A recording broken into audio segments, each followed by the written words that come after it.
Hello. Hello, नमस्कार, स्वागत है आपका आपके YouTube channel future with Ashutosh में। कैसे हो आप सभी? उम्मीद कर रहा हूँ बहुत अच्छे होंगे और बहुत ही अच्छा कर रहे होंगे। बीच में जो क्लासेस चली आपको पिछली क्लासेस के बारे में एक बार ओवरव्यू देते हुए नई चीज़ें स्टार्ट करूँगा। अभी तक मैंने पाषाण काल की बात की। मैंने हिस्ट्री में आपसे कहा था कि हिस्ट्री में कई टॉपिक्स के साथ मैं शुरुआत करूँगा और बीच में कुछ गैप हो गया था एक्सीडेंट के कारण, इस वजह से इस क्लास को रोकना पड़ा था। फिलहाल हम बात कर रहे हैं, मुद्दे पे आएंगे। हिस्ट्री में मैंने कहा था कि मैं एंशिएंट पढ़ाऊंगा। एंशिएंट के साथ एंशिएंट हिस्ट्री ही नहीं, एंशिएंट आर्ट को भी पढ़ाऊंगा। एंशिएंट आर्ट एंड कल्चर को भी इसमें शामिल करने की कोशिश करूंगा। ठीक है, कल्चर को भी शामिल करूंगा। और पहला टॉपिक मैंने कहा था पाषाण काल, और मैंने पाषाण काल के बारे में बताते हुए आपको काफ़ी डिटेल से चीज़ों को बताया था। इसके साथ ही मैंने पाषाण काल में ही पूरा पाषाण काल को देख लिया था, तो इसी को देखते हुए आगे बढ़ेंगे। बात करेंगे पाषाण काल की। तो पाषाण काल को मैंने कहा था कि इसका जो टाइम पीरियड है लगभग 5 लाख ईसा पूर्व से 1500 बीसी तक आता है। 5 लाख ईसा पूर्व से 1500 बीसी यानी 1500 ईसा पूर्व तक आता है। और ये अगर टाइमिंग की बात करो तो इतिहासकारों का एक मत नहीं रहते हैं। कई जगहों पर 50 लाख ईसा पूर्व भी देखने को मिल जाता है, कई किताबों में देखने को मिल जाता है। इनफैक्ट कई कई ऐसे उपकरण हैं जो कि 5 नहीं 25, 26, 27 लाख वर्ष पूर्व के ऐसा उम्मीद किया जा रहा है कि मिले हैं। लेकिन अगर मैं एनसीईआरटी की मानूं और इतिहासकारों की मानूं तो वो 5 लाख पर ही ज़्यादा एक मत देखने को मिलते हैं। फिलहाल आप कोई भी परीक्षा देख लो, चाहे आईएएस हो, पीसीएस हो, किसी भी परीक्षा में देख लो, आज तक पाषाण काल की टाइमिंग के बारे में नहीं पूछा है। कभी भी कोई प्रश्न ही नहीं आया कि पाषाण काल कब से शुरू हुआ है, क्योंकि ये अभी भी इतिहासकारों के लिए एक प्रश्न बना हुआ है कि इसको कैसे जानेंगे। ठीक है, तो ये प्रश्न नहीं आएगा, इस पे कतई आप लोग संकोच मत करिएगा और कतई बहुत ज़्यादा फोकस करने की आवश्यकता बिल्कुल नहीं है इस पे। तो चलिए हम बात करेंगे सीधे टॉपिक पे। तो हम 5 लाख कहें या 50 लाख कहें, इस पे कोई मतलब नहीं होता, जैसे कि मैंने अभी भी आपसे बताया। इस पे बहुत ज़्यादा जोर जबरदस्ती नहीं करनी है। तो चलिए आगे बढ़ते हैं। पाषाण काल को मैंने बताया था पिछले क्लास में, पूरा पाषाण काल, मध्य पाषाण काल और नव पाषाण काल में बांटा गया है। पूरा पाषाण काल को पेलियोलिथिक एज कहा जाता है और मध्य पाषाण काल को मीसोलिथिक एज कहा जाता है और नव पाषाण काल को नियोलिथिक एज कहा जाता है। अगर टाइम की बात करूं तो जो पूरा पाषाण काल है ये 5 लाख ईसा पूर्व से 10,000 ईसा पूर्व तक देखने को मिलता है। 10,000 ईसा पूर्व तक देखने को मिलता है। कहीं पे अगर 9,000 भी देखने को मिल जाए आपको, अगर 9,000 ऑप्शन में मिल जाए तो आप 9,000 भी टिक मार के चले आना, सही आंसर मार के चले आना। क्योंकि मैंने अभी भी आपसे चर्चा किया, क्योंकि ये पाषाण काल जो है कुछ इस आधार पे, उत्खनन के आधार पर, पूरा जो संसाधन मिले उनके आधार पर किया गया। उस समय कोई इंटरनेट तो था नहीं। जैसे आपको बताऊं, एक आइडिया दे रहा हूँ, एक रफ आइडिया दे रहा हूँ। जैसे मान लीजिए खुदाई हुई तो सबसे ऊपरी जो हिस्सा मिला वो नवपाषाण काल का रहा होगा। ठीक है, जो सबसे नवीनतम पाषाणिक उपकरण रहे होंगे उनको नवपाषाण काल कहा गया है। और उनके बाद जो उपकरण मिले होंगे उनको मध्य पाषाण काल के उपकरण कहा गया होगा। और उनके बाद के या सबसे नीचे जो मिले होंगे उनको पूरा पाषाण काल के उपकरण कहा गया होगा। आगे मैं मेंशन करूंगा इसके बारे में। 5 लाख से 10,000 या 9,000 ईसा पूर्व तक देखने को मिलता है। और मैंने बताया था कि पूरा पाषाण काल जो आपको पूरा पाषाण काल है, इसमें आपको 3 भागों में विभाजित किया गया था। निम्न पूरा पाषाण काल, मध्य पूरा पाषाण काल और उच्च पूरा पाषाण काल। और मैंने तीनों को ही एक अप्रॉक्स में एक सीक्वेंस में बांधने की कोशिश किया था। और आपको यहाँ पे भौगोलिक स्थिति के बारे में, भौगोलिक वितरण जिसको कहते हैं, उनके बारे में, उपकरण और कुछ मुख्य मुख्य बातें जो पीटी और जो स्टैटिक जानकारी के थ्रू, स्टैटिक जानकारी के नजरिए से हमने देने का प्रयास किया था। तो ये चीज आप समझ लिए होंगे, पिछली क्लास में आपने देखा भी होगा, तो उस पर फोकस नहीं करेंगे। तो आगे बढ़ेंगे, हम मध्य पाषाण काल की ओर बढ़ेंगे। तो मध्य पाषाण काल जो है इसको मेसोलिथिक एज कहते हैं। 9,000 या 10,000 ईसा पूर्व से 7,000 ईसा पूर्व तक देखने को मिलता है। तो ये चीज आप जान लीजिएगा।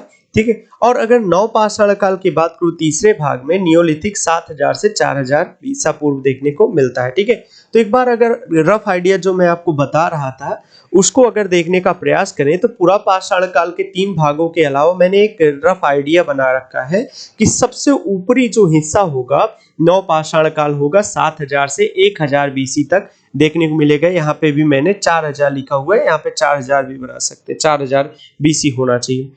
मध्य पाषाण काल जो होगा 10,000 या 9,000 ईसा पूर्व से 7,000 ईसा पूर्व तक देखने को मिलेगा।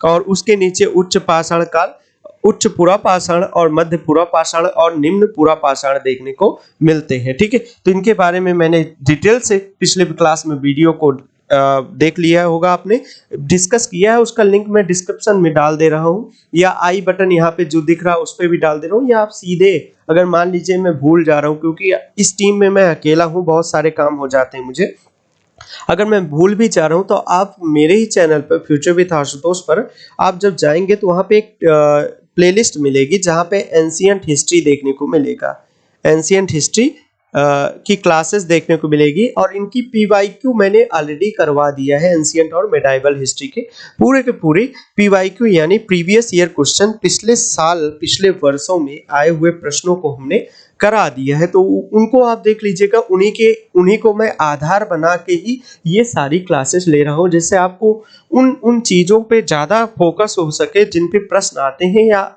आने के चांसेस रहते हैं, और उन बातों को मैं छोड़ सकूं जिन पे प्रश्न नहीं आते या नहीं आने के चांसेस रहते हैं। तो हम बात करेंगे मध्य पाषाण काल को। हम पहले ये देख लेते हैं कि इसका टाइमिंग क्या है। 10,000 से 9,000 बीसी से 7,000 बीसी तक देखने को मिलता है। और इसमें हम पहले सबसे पहली चीजें ये देखेंगे, topic which we are going to discuss, यानी जिन टॉपिकों पे हम बात करेंगे वो टॉपिक कौन कौन से हैं मैं उनको बता दूं। पहले हम भौगोलिक वितरण के बारे में देखेंगे कि भौगोलिक वितरण कहाँ कहाँ पे ये मध्य पाषाण काल के उपकरण यानी मेसोलिथिक एज के उपकरण देखने को मिलते हैं, उनके बारे में हम देखेंगे।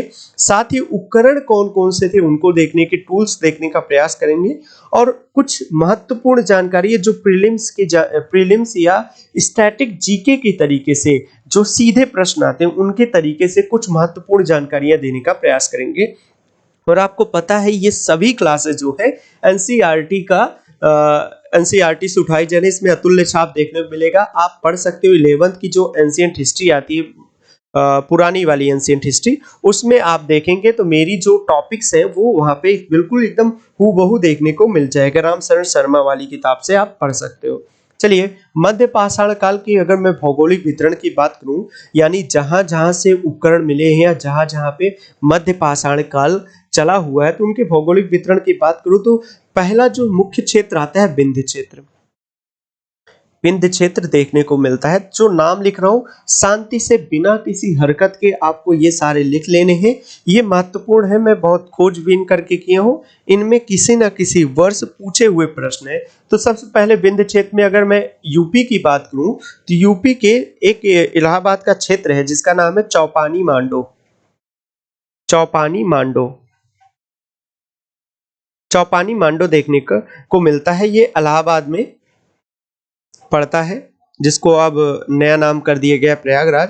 ये यहाँ पे एक महत्वपूर्ण और जानकारी ऐड कर लीजिएगा अगर ऐड कर रहे हैं, यहाँ पे बर्तन के प्राचीनतम साक्ष्य देखने को मिले हैं, बर्तन के प्राचीनतम साक्ष्य देखने को मिले हैं।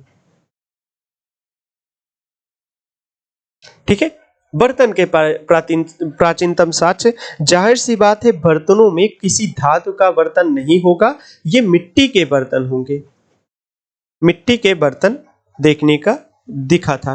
और मैंने अभी याद है मुझे अभी कल परसों में ही मैं एक क्लास करा रहा था पीवाईक्यू का ही, उसमें मैंने मध्यकाल के बारे में, मध्य पाषाण काल के बारे में एक चर्चा किया था, और वहां पे मैंने एक रफ आइडिया दिया था कि पाषाण काल में क्या होगा। देखिए मैं बैक जाके फिर से आपको समझाता हूं कि पाषाण काल में क्या होगा। इस समय क्या होंगे, ये लोग शिकारी होंगे। पूरा पाषाण काल के समय शिकार करना इनका मुख्य उद्देश्य होगा। मध्य पाषाण काल के लोग इकट्ठा करने का प्रयास करेंगे, अनाज को उपजाएंगे नहीं लेकिन इकट्ठा करेंगे, जैसे शिकार को इकट्ठा कर दिया, एक जगह से फल को इकट्ठा कर दिया।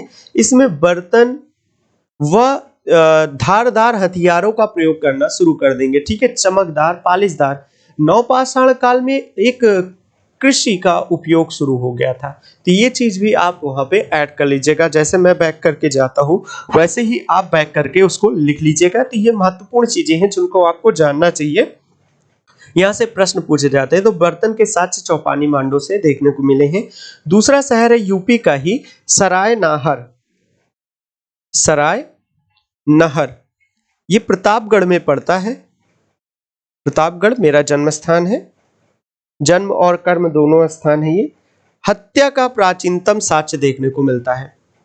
हत्या का प्राचीनतम साक्ष्य एक ऐसे रफ आइडिया प्राचीनतम साक्ष्य देखने को मिलता है। मैं इसको ऐसे बता रहा हूँ, हत्या का मतलब अब चाहे जिस तरीके से हत्या हो, एक हथियार था जिसमें मानव के रक्त और एक मनुष्य की कब्र मिली है जिसमें शायद धारदार हथियार से काटते हुए उसके वर्णन किया गया। अब किस उद्देश्य से हत्या हुई थी ये नहीं पता। और यहीं पर अधजली अधजली अधजली हड्डी के प्रमाण मिले हैं। हड्डी के प्रमाण भी मिले हैं। अब ये मत कहना कि अधजली हड्डी का प्रमाण क्या मध्य पाषाण काल में था कि पूरा पाषाण काल में था, उससे मतलब नहीं। एक शहर के नाम के साथ मुझे कुछ आइडिया आ रहा है तो उनको भी दिखा दे रहा हूँ। प्रतापगढ़ का ही दो क्षेत्र और है, महदहा महदहा व दमदमा।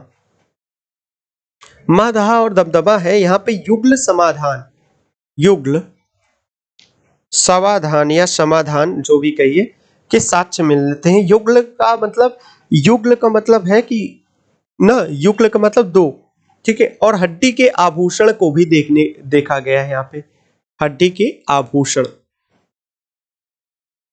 ठीक है। तो ये तीन क्षेत्र जो हैं यूपी के हैं, ये महत्वपूर्ण है। इनके बारे में आपको जानना चाहिए और ये महत्वपूर्ण है, इसको जानना चाहिए आपको, ठीक है। नेक्स्ट बात करेंगे और भी बातें हैं, जैसे इसको हटाना पड़ेगा मुझे। आगे चलेंगे। विंध्य क्षेत्र के अलावा एमपी में अगर बात करें, एमपी यानी मध्य प्रदेश की बात करूं तो एमपी में भीमबेटका एक स्थान है। इसको तो आपको याद ही करना है। भीमबेटका से पाषाण काल, हड़प्पा काल, पाषाण काल और प्रागैतिहासिक काल के बहुत सारे चित्र देखने को मिले हैं। एमपी के भोपाल से 45 किलोमीटर दूर ये पड़ता है, 40-45 किलोमीटर दूर पड़ता है ये। और एक शहर है आदमगढ़। आदमगढ़ आदमगढ़ पहाड़ियों पर भी देखने को मिलते हैं। आदमगढ़ पे पशुपालन के प्राचीनतम साक्ष्य देखने को मिलते हैं। याद रखना कि मध्य पाषाण काल में पशुपालन शुरू हो गया था, ठीक है। पशुपालन व्यापक रूप से शुरू हो गया था और पशुपालन से ही एक बर्तन को आप जोड़ सकते हो। बर्तन का प्रयोग है पशुओं से दूध निकालने के लिए या पशुओं के मांस रखने के लिए करते रहे होंगे। किस उद्देश्य से करते थे ये बहुत ज्यादा स्पष्ट नहीं हो पाया है। नेक्स्ट बात है राजस्थान की। राजस्थान पे देखेंगे, राजस्थान में एक जिला है बागौर।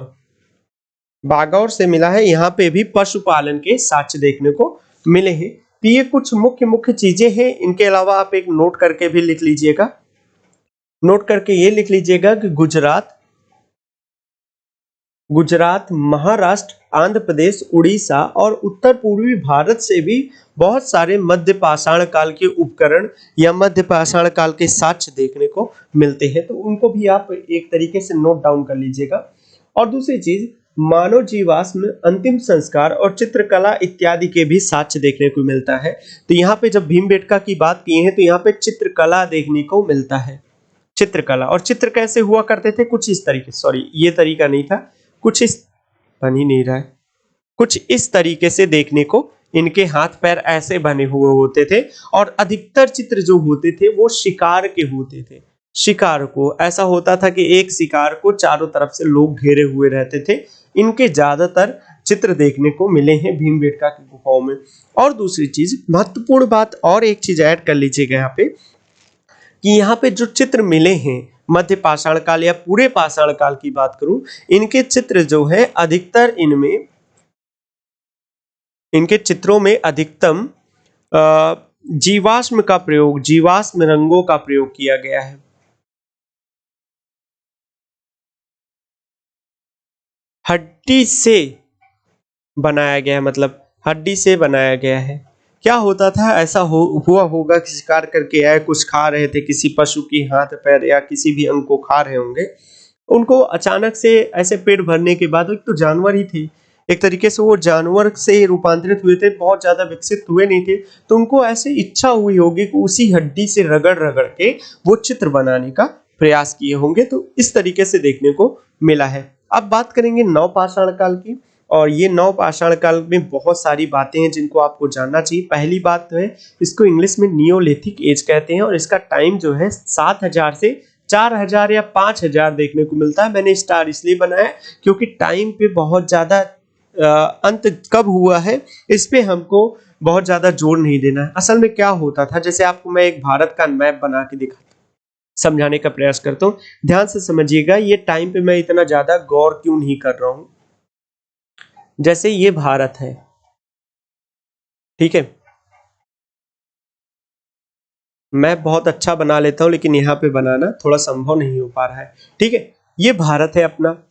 पता चला कि इस क्षेत्र में नवपाषाण काल का प्रयोग, नवपाषाण काल स्टार्ट हो गए, यहाँ के लोग कृषि करना शुरू कर दिए, ठीक है। असल में यहाँ भी कृषि का देखने को मिलता है, यहाँ पे कृषि करना शुरू कर दिए। लेकिन अभी इन जगहों पर ये लोग कृषि के बारे में बिल्कुल नहीं जानते थे, और यहाँ पर कृषि छोड़ो, वो पशुपालन को भी नहीं जानते थे।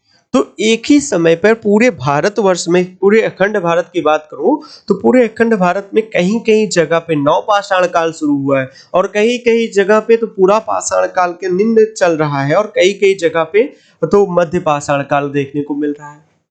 मतलब पूरे भारत में, क्योंकि इंटरनेट का विकास तो है नहीं, ये दूर संचार या संचार का माध्यम ही नहीं है, कोई संचार भाषा का विकास ही नहीं हुआ है, भाषा का विकास नहीं हुआ है, संचार का विकास ही नहीं हुआ है। लोग एक दूसरे को दुश्मन समझते थे, बस आपस के जो एक आध दो खून के रिश्ते हुआ करते रहे होंगे, या आसपास के जो नजदीकी संबंधी रहे होंगे, उनके उनको ग्रुप बना के इकट्ठा होकर रहा करते थे, ये लोग इकट्ठा होकर रहते करते थे। और संचार और भाषा के ना होने की वजह से एक जगह पर नवपाषाण काल और एक जगह पर पूरा पाषाण काल देखने को मिलता है। आज का समय नहीं है कि अमेरिका में कोई एक कांड हुआ, कोई आतंकवादी गिरोह ने हमला किया, और उसका जो सूचना है वो पूरे विश्व भर में पता चल जाती है।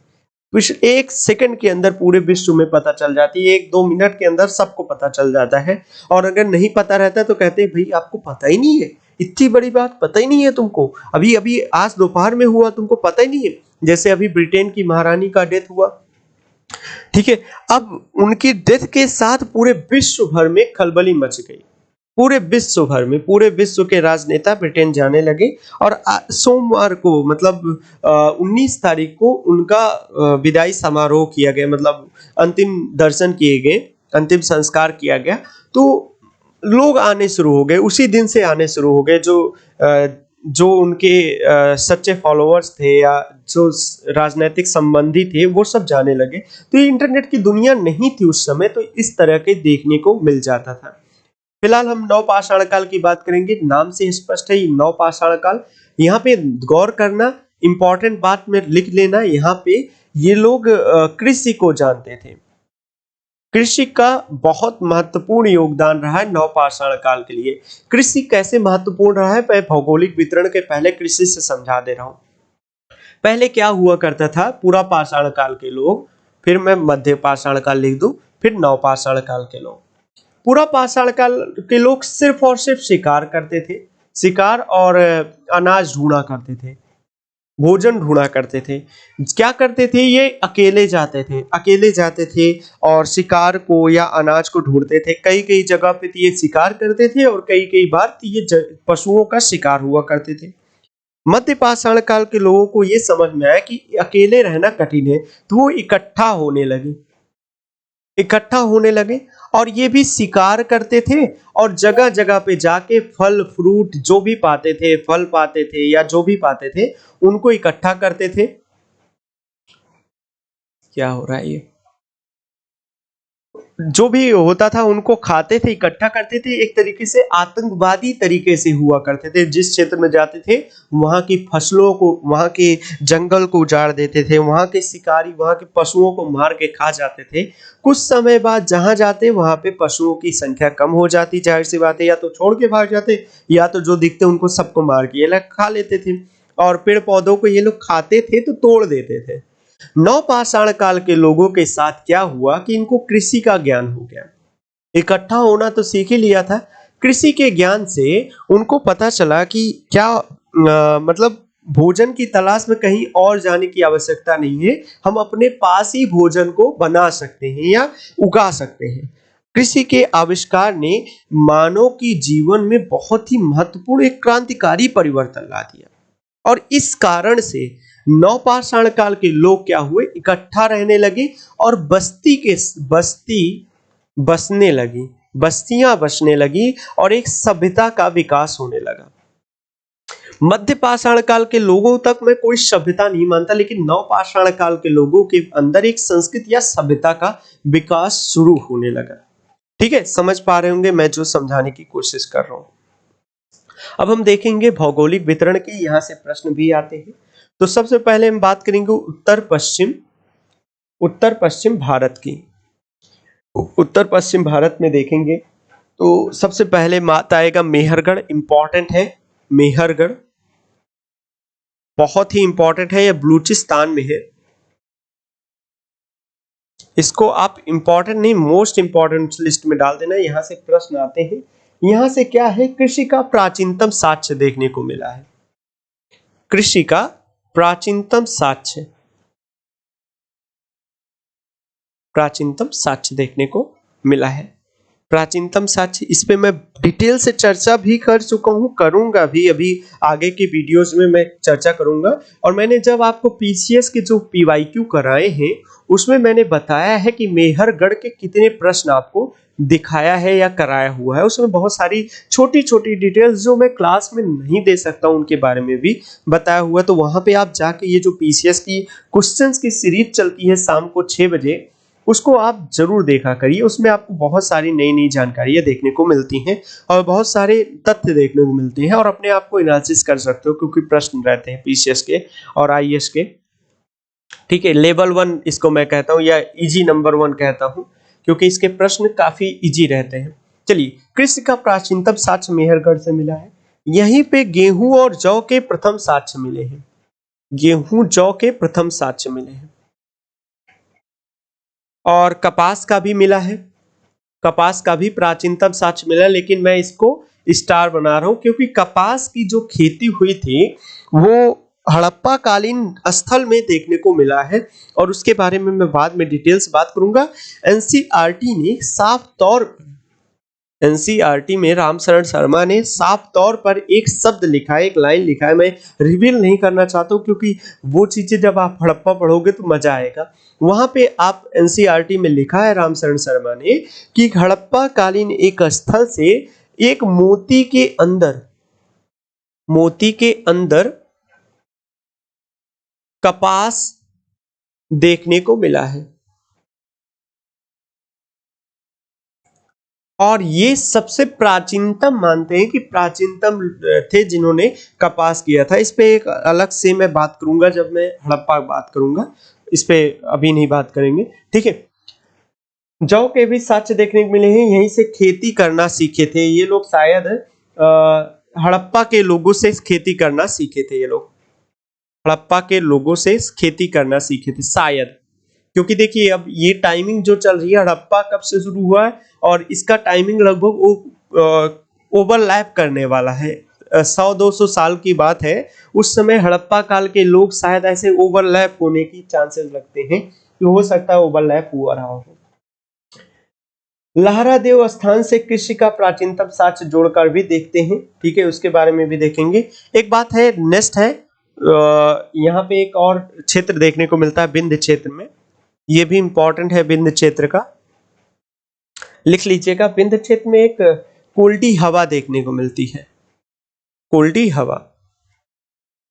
यहां से भी कृषि का प्राचीनतम साक्ष्य देखने को मिलता है और यहाँ पे चावल का प्राचीनतम साक्ष्य देखने को मिलता है। यहाँ पे लगभग 7000 बीसी पुराना चावल के साक्ष्य में देखने को मिले थे। तो यहाँ पे कोल्डी हवा ये यूपी के इलाहाबाद में आता है, यूपी के प्रयागराज में आता है, प्रयागराज में देखने को मिलता है। चलिए नेक्स्ट बातें करेंगे। और कश्मीर की बात करूं, तीसरे पॉइंट पे कश्मीर को लिख लीजिएगा। कश्मीर में भी कुछ स्थल देखने को मिले हैं। कश्मीर में बुर्ज होम देखने को मिला है, बुर्ज होम। इसमें गर्त आवास, गड्ढा खोद कर रहना, बड़ी संख्या में हड्डियों के उपकरण और मानव व कुत्ता के साथ साथ दफनाने के भी साक्ष्य देखने को मिले हैं। ये दोनों स्थल बहुत ही महत्वपूर्ण हैं। कुफ कराल, बुर्ज होम और कुफ कराल नवपाषाण काल के महत्वपूर्ण है, इससे प्रश्न भी आया हुआ है। तो यहाँ पे इसको भी आप नोट डाउन कर लीजिएगा इंपॉर्टेंट लिस्ट में। फिलहाल मैं जितने भी लिख रहा हूँ सारे इंपॉर्टेंट ही है, फिर भी उसमें भी इंपॉर्टेंट डाल दे रहा हूँ। बिहार में चिरांद नाम का स्थान है, बिहार का चिरांद, चिरांद। बहुत सारे स्थल हैं, हजारों की संख्या में स्थल है, सबको कवर कर पाना असंभव टास्क है। तो मैं सिर्फ महत्वपूर्ण बातों को करूंगा। कर्नाटक, कर्नाटक में एक है पिकली हल, पिकली हल, ये महत्वपूर्ण है। यहाँ पे राख का टीला देखने को मिला है, राख का टीला के साक्ष्य देखने को मिले हैं। ठीक है, सिर्फ नोट डाउन करिएगा और सिर्फ आइडिया रखिएगा, बहुत ज्यादा इसमें याद भी करने की आवश्यकता नहीं है। ब्रह्मगिरी, ब्रह्मगिरी आप देखिएगा, यहाँ पे रागी की खेती के साक्ष्य मिले हैं, रागी की खेती के साक्ष्य मिले हैं कर्नाटक की। और आंध्र प्रदेश का एक स्थल है नागार्जुनी कोंडा, ये महत्वपूर्ण स्थल है क्योंकि ये पूरे प्राचीन इतिहास में आपको देखने को मिलेगा। आपको जब मैं मगध के बारे में पढ़ाऊंगा, मगध के साम्राज्य के बारे में पढ़ाऊंगा, उस समय भी ये चीज देखने को मिलता है। ठीक है, आगे बढ़ेंगे। अब हम बात करेंगे नवपाषाण काल के कुछ महत्वपूर्ण तथ्य के बारे में। पहले तो उपकरण के बारे में बात कर लें। तो अगर मैं उपकरण की बात करूं तो यहाँ पे चमकीले, चमकीले धारदार उपकरण का प्रयोग किया करते थे लोग, चमकीले धारदार उपकरण का प्रयोग करते थे, ये चीज याद रखिएगा। ब्लेड जैसी संरचना के भी उपकरण देखने को मिले हैं। ठीक है, और उपकरणों में हड्डी के साथ साथ प्रयोग के भी साक्ष्य मिले हैं। ठीक है, ये चीज महत्वपूर्ण है। तो अब मैं हड़प्पा कालीन नवपाषाण काल की विशेषताओं के बारे में बात करूंगा। सबसे पहली विशेषता जो मैंने बताई, कृषि की शुरुआत हुई थी और इसने क्रांतिकारी परिवर्तन लाया था, और इसने मानव जीवन पर क्रांतिकारी परिवर्तन लाया। और इससे क्या हुआ, परिवर्तन के साथ अस्थाई निवास शुरू हो गया, अस्थाई निवास शुरू हो गया, यानी बस्तियां बसने लगी, बस्ती या गांव बसने की शुरुआत होने लगी थी। ठीक है, और यहाँ पे अधिशेष उत्पादन नहीं होता था, ये भी ध्यान रखना, अधिशेष उत्पादन नहीं, अधिशेष मतलब सरप्लस प्रोडक्शन, सरप्लस प्रोडक्शन देखने को नहीं मिलता है, ये चीज ध्यान रखना आप लोग। ठीक है, यहाँ पे काट दे रहा हूं, नहीं तो आप लोगों में कई लोग लिख लेंगे। नेक्स्ट प्रश्न, नेक्स्ट इंपॉर्टेंट बात है, कृषि के साथ साथ पशुपालन भी शुरू हुआ था, पशुपालन भी शुरू हुआ था। अब आप कहोगे सर आपने कहा मध्यपाषाण काल में, भाई मध्यपाषाण काल में पशुपालन के साक्ष्य मिलते हैं और मैं कहता भी हूं कि पशुपालन शुरू हुआ था, लेकिन वहां पे पशुपालन का व्यापक रूप नहीं था, वहां पे पालतू बनाने की शुरुआत हुई थी, जैसे कुत्ता बिल्ली ये सब पालतू बनाते थे जो रक्षा के होता था। लेकिन पशुपालन का जो व्यापक रूप से शुरुआत हुई थी वो नवपाषाण काल में ही हुई थी। ठीक है, और मिट्टी के बर्तन के पर्याप्त साक्ष्य में देखने को मिले हैं, मिट्टी के बर्तन के पर्याप्त साक्ष्य देखने को मिले हैं, पर्याप्त साक्ष्य, पर्याप्त मतलब भर भर की मात्रा में आपको यहाँ पे मिट्टी के बर्तन इस काल में देखने को मिलेंगे। और यहाँ पे एक और महत्वपूर्ण बात है कि उपकरणों में उपकरण उपकरण यानी टूल्स जो भी प्रयोग करते थे उनको टूल्स कहते हैं। टूल्स में गुणात्मक सुधार देखने को मिले हैं। गुणात्मक सुधार, अचानक से जैसे क्रांति सी आ गई, इनको आवश्यकता हुई हल की तो इन्होंने पत्थर के हल या लकड़ी के हल का प्रयोग करना शुरू कर दिया। ठीक है। सामुदायिक जीवन, अंतिम संस्कार, चित्रकला आदि के भी देखने को मिले हैं।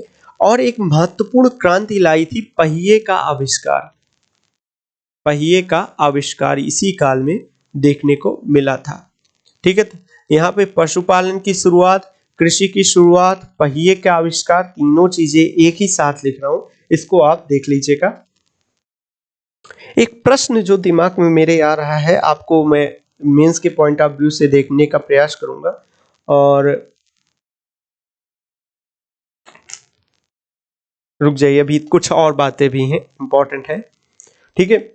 जैसे अगर मैं बात करूं कि पाषाण काल को इतिहास की पार्ट में कब रखने का प्रयास किया गया या पाषाण काल का खनन की शुरुआत कैसे हुई, तो इसका सर्वप्रथम जो पाषाण काल है उसका सर्वप्रथम 1813 में रॉबर्ट ब्रसफुट, शायद मैंने आगे लिखा भी है, नहीं लिखा है, रॉबर्ट ब्रसफुट ने मद्रास में पाषाणकालीन उपकरण को खोज के शुरुआत की थी 1813 में। ठीक है। लेकिन व्यापक रूप से नहीं शुरू हुआ था। नर्मदा के हथनौरा पर, नर्मदा के तट पर हथनौरा नामक स्थान पर मानव जीवाश्म के साक्ष्य देखने को मिले हैं। मानव जीवाश्म के साक्ष्य देखने को मिले हैं।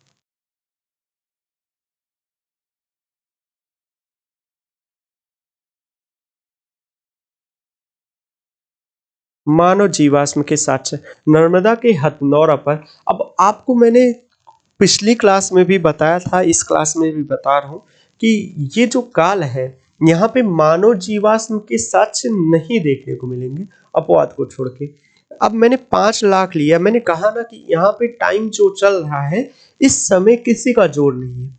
इसी समय नर्मदा के हथनौरा में एक मानव जीवाश्म के साक्ष्य देखने को मिले। इसने इतिहास में एक आपत्तिजनक स्थिति पैदा कर दी है और इतिहासकारों में मतभेद ला दिया क्या कि पाषाण काल के पहले भी कोई काल था।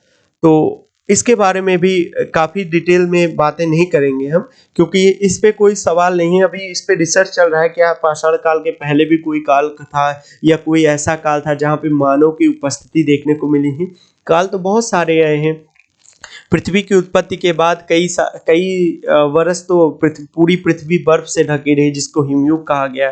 फिर यहाँ पर डायनासोर्स आए, डायनासोर हुआ, फिर मछलियों का युग हुआ, ऐसे करके बहुत सारे युग हुए। लेकिन मानव का जो साक्ष्य मिला है वो पाषाण काल से ही देखने को मिला है। और भारत में 5 लाख माना जाता है और विश्व के कई स्थानों पर 50-50 लाख तक ये देखने को मिलता है। ठीक है।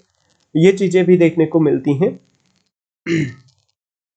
यहाँ पर चित्रकारी भी होता था, चित्रकला के भी साक्ष्य मिले हैं। चित्रकला के मुख्य जो विषय हुआ करते थे वो शिकार हुआ करते थे। शिकार में बड़े छोटे पशु, विभिन्न लोगों द्वारा के सहयोग, पाषाण के उपकरणों से शिकार, ऐसा देखने को मिला है। मछली पकड़ने के भी चित्र देखने को मिले हैं। मछली शिकार, मछली पकड़ने के भी चित्र देखने को मिले हैं।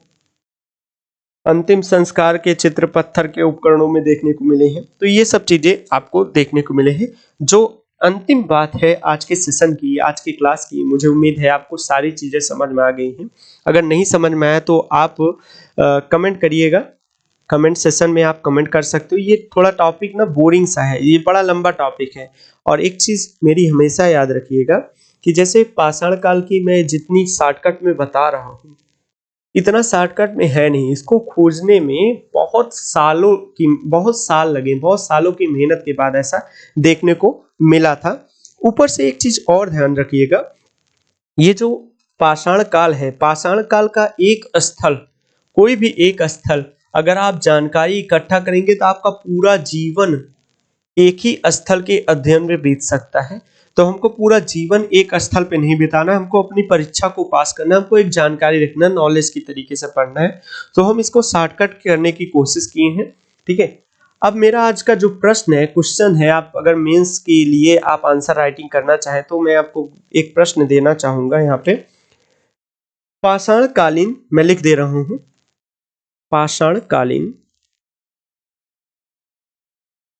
पत्थर से युक्त,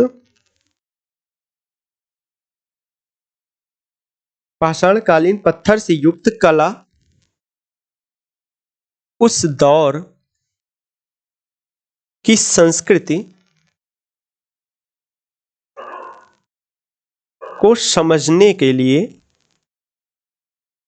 समझने में किस प्रकार, ये किसी साल आया हुआ प्रश्न है, किस प्रकार योगदान देती है?